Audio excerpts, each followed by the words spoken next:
ನಮ್ಮ ಉದ್ದೇಶ ಕರ್ನಾಟಕ ರಾಜ್ಯವನ್ನ ಸರ್ವ ಜನಾಂಗದ ಶಾಂತಿಯ ತೋಟವನ್ನಾಗಿ ಮಾಡಬೇಕು. ಕುವೆಂಪು ಅವರು ಹೇಳಿದರು ಸರ್ವ ಜನಾಂಗದ ಶಾಂತಿಯ ತೋಟ ಅಂತೇಳಿ. ಆ ರೀತಿಯಾಗಿ ಮಾಡಬೇಕು. ನಮ್ಮ ಸಂವಿಧಾನದ ಮೂಲ ತತ್ವಗಳೇನಪ್ಪ ಅಂತಂದ್ರೆ ಸ್ವಾತಂತ್ರ್ಯ, ಸಮಾನತೆ, ಭ್ರಾತೃತ್ವ. ಇದು ನಮ್ಮ ಮಂತ್ರಗಳು ಅಂತಕ್ಕಂಥ ಮಾತುಗಳನ್ನು ಹೇಳಲಿಕ್ಕೆ ಬಯಸ್ತಾ ಇದ್ದೇನೆ. ಅದರಿಂದ ಕರ್ನಾಟಕ ರಾಜ್ಯದಲ್ಲಿ ನಾವು ಸಮಾನತೆಯ ಸಮಾಜವನ್ನು ನಿರ್ಮಾಣ ಮಾಡ್ತಕ್ಕಂಥದ್ದು, ಎಲ್ರಿಗೂ ಸಮಾನ ಅವಕಾಶಗಳು ಸಿಗ್ತಕ್ಕಂಥ ಕೆಲಸವನ್ನು ಮಾಡ್ತಕ್ಕಂಥದ್ದು, ಇದೇ ನಮ್ಮ ಸಂವಿಧಾನದ ಮೂಲ ಆಶಯ ಅಂತಕ್ಕಂಥ ಮಾತುಗಳನ್ನು ಹೇಳಲಿಕ್ಕೆ ಬಯಸ್ತಾ ಇದ್ದೇನೆ. ನಮ್ಮ ಮೂಲ ಆಶಯವಾದಂಥ ಸರ್ವ ಜನಾಂಗಕ್ಕೂ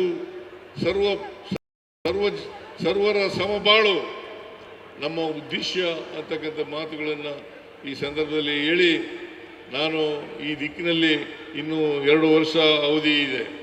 ಈ 2 ವರ್ಷದಲ್ಲಿ ನಾವು ಅನೇಕ ನಮ್ಮ ಎಲ್ಲ ಭರವಸೆಗಳನ್ನು ಈಡೇರಿಸ್ತೇವೆ ಅಂತಕ್ಕಂಥ ಮಾತುಗಳನ್ನು ಹೇಳಲಿಕ್ಕೆ ಬಯಸ್ತಾ ಇದ್ದೇನೆ. ಬಹುತೇಕವಾಗಿ ಇವತ್ತು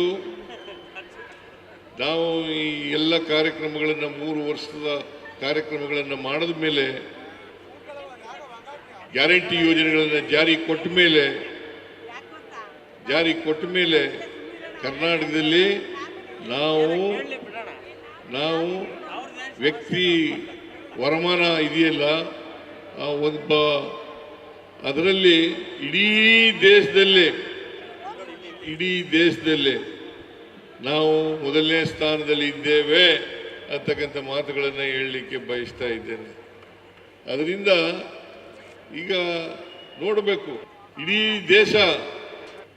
ದೇಶ GST ಬೆಳವಣಿಗೆಯಲ್ಲಿ 7.4% ಬೆಳವಣಿಗೆಯನ್ನು ಕಂಡಿದ್ರೆ, ಕರ್ನಾಟಕದಲ್ಲಿ ನಾವು 8.1ರ ಬೆಳವಣಿಗೆಯನ್ನು ನಾವು ಕಂಡಿದ್ದೇವೆ. ಇದನ್ನು ಏನು ತೋರಿಸುತ್ತೆ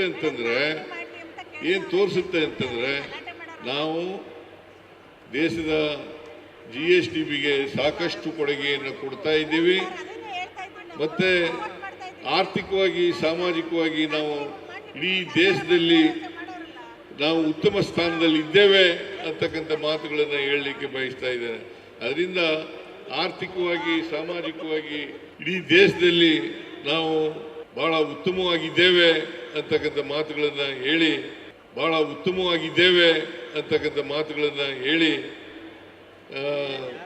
BJPಯವರು ಏನು ಪ್ರಚಾರ ಮಾಡ್ತಾ ಇದ್ದಾರೆ, ಅಪಪ್ರಚಾರ ಮಾಡ್ತಾ ಇದ್ದಾರೆ ನಮ್ಮ ಮೇಲೆ, ಆ ಅಪಪ್ರಚಾರಗಳಿಗೆಲ್ಲವೂ ಕೂಡ ಸುಳ್ಳು ರಾಜಕೀಯಕ್ಕೋಸ್ಕರ ಮಾಡ್ತಾ ಇದ್ದಾರೆ ಅಂತಕ್ಕಂಥ ಮಾತುಗಳನ್ನು ಹೇಳಲಿಕ್ಕೆ ಬಯಸ್ತಾ ಇದ್ದೇನೆ.